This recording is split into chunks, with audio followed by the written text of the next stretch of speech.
Bistro steak. We're going to grill these flank steaks, and then we're going to top them with a little anchovy butter as they finish cooking.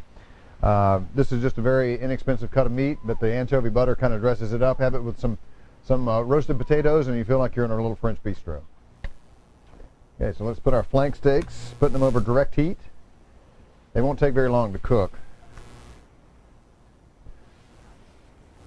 Flank steak is kind of what it sounds like. It's from the flank of the cow, so it's not nearly as fatty as the rib or the loin. So it can be a little tougher. I rubbed it with salt and pepper and a little olive oil about half an hour ago, and kind of let it sit for a little while. It tends to seem to make it a little easier. So you know, I grilled cheeseburgers once and gave Samson some of the cheese. So now every time we light the grill, he thinks it's cheeseburger night. So I had to bring a little cheese for Samson. So Samson, here's some cheese, buddy.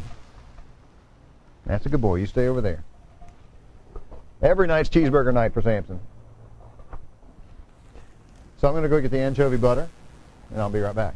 Okay, we're back with our anchovy butter. And I'm just going to take a little bit off the fork and just kind of rub it on each of the steaks.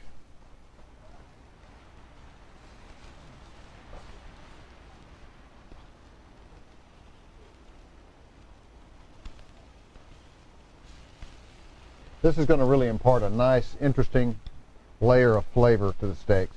And again, these are not the top cuts of steak, so this really does them some good. But they're delicious, and you know, and they're very affordable. I mean, who can afford to eat a fillet every night? So it's a nice change, actually. And like I said, very customary in the French bistro. Here you go, buddy. That's a good boy. Okay, so should be brown on one side. These aren't very thick, so once you get them nice and brown, then you can just flip them over. Probably get some flame from that butter, and we do. And that's all right. If it gets too hot, we'll just move the steaks back a little bit, and it'll calm down. While we're letting those cook, we're going to throw some chorizo on the fire. You know, anytime I got a good fire, I try to cook some things that I may want to eat later, because it's a shame to waste a great fire just on one meal. So we're not having the chorizo with the hanger steaks, of course, but we're going to have them a little bit later with some shrimp. So while we got a fire going, let's throw some chorizo on the grill along with the steak. Chorizo and shrimp are a great pairing, by the way. When we have our great Key West pink shrimp, there's nothing better than a little grilled chorizo. Kind of brings out the best in both of them. This is similar to the maitre d'hotel butter that often you see on filet. It's the same kind of thing, you know, just taking some butter and adding some spices or herbs, just giving it a little bit of a deeper flavor on top of a grilled steak is good. You can do anything you want. You don't have to do anchovies. You can do rosemary.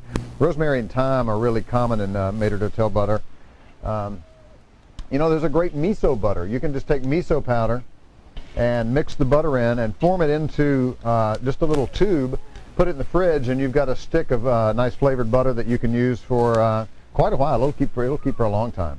So any number of things you can do to flavor butter and have something a little unusual that people don't quite expect. Start with the thinner ones.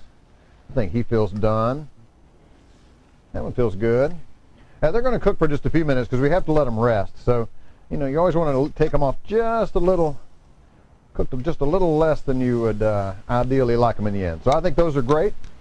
That's some great grilled hanger steak. One more piece of cheese for Samson. And I think we're done here.